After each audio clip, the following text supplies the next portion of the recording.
Salam, hər vaxtınız xeyir olsun. Bəli, sizin də vurğuladığınız kimi işğaldan azad olunan ərazilərimizdə bərpa, quruculuq işləri son sürətlə davam etdirilir və elə biz hazırda Cəbrayılın əsas kəndlərindən birindəyik, elə Şükürbəyli kəndindəyik. Burada 4 şəhərin, kəndin qovşağında 1042 ailənin məskunlaşması üçün fərdi yaşayış evlərinin layihələndirilmə prosesi artıq baş tutub. Onlardan da elə sadəcə 635-i artıq tikilib. Eyni zamanda görülən işlərlə bağlı daha təfərrüatlı informasiyanı hazırda elə qonağım Məcburi Köçkünlərin Sosial İnkişaf Fondunun direktor müavini Vüqar İmanovdan əldə edəcəyik. Xoş gördük Vüqar bəy. Buyurun, görülən işlərlə bağlı detallı informasiyaları sizdən eşitək. Əsxanə xanım, siz vurğuladığınız kimi deməli ilkin olaraq 635 evin tikintisi başa çatmışdır.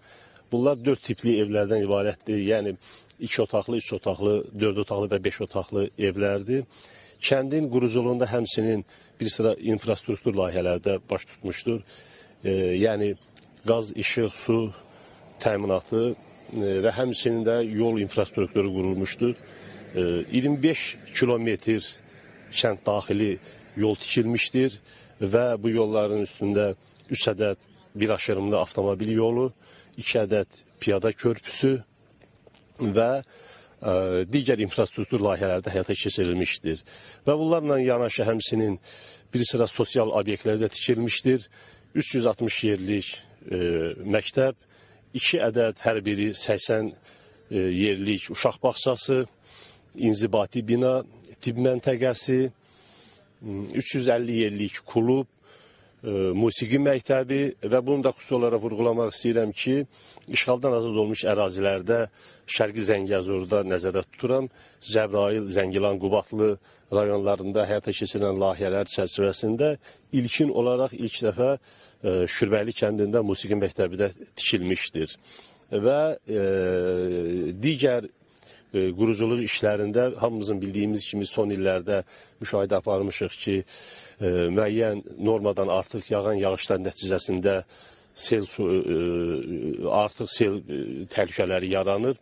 Layihələndirmə prosesində bu da nəzərə alınmışdı ki, kəndin sel sularından mühafizəsi üçün 4019 metr uzunluğunda müəyyən en kəsiyində böyük kanallar da tikilmişdir.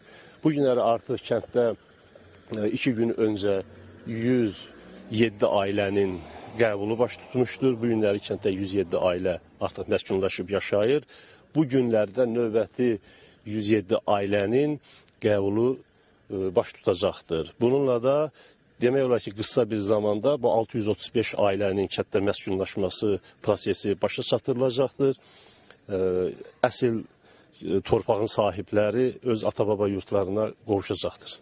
Təşəkkür edirəm Vüqar bəy. Ətraflı informasiyaları biz və tamaşaçılarımızla paylaşdığınız üçün bəli 44 günün Vətən müharibəsində əldə etdiyimiz qələbənin ardınca Azərbaycan ilə öz tarixində misli görünməmiş həm qəhrəmanlıq, hərb tarixindəki mühüm addımlarını atdı, eyni zamanda quruculuq işləri ilə bağlı mühüm işlər gördü, mühüm addımlar atdı və elə bugün dirçələn ərazilərimizi, azad olunan ərazilərimizi görmək də elə qürur vericidir və hansı işlərin görüldüyü ilə bağlı detalları da əldə etmiş olduq. Çatdıra biləcəyimiz informasiyalarsa bu qədərdir. Sözü yerinə sizə ötürürəm.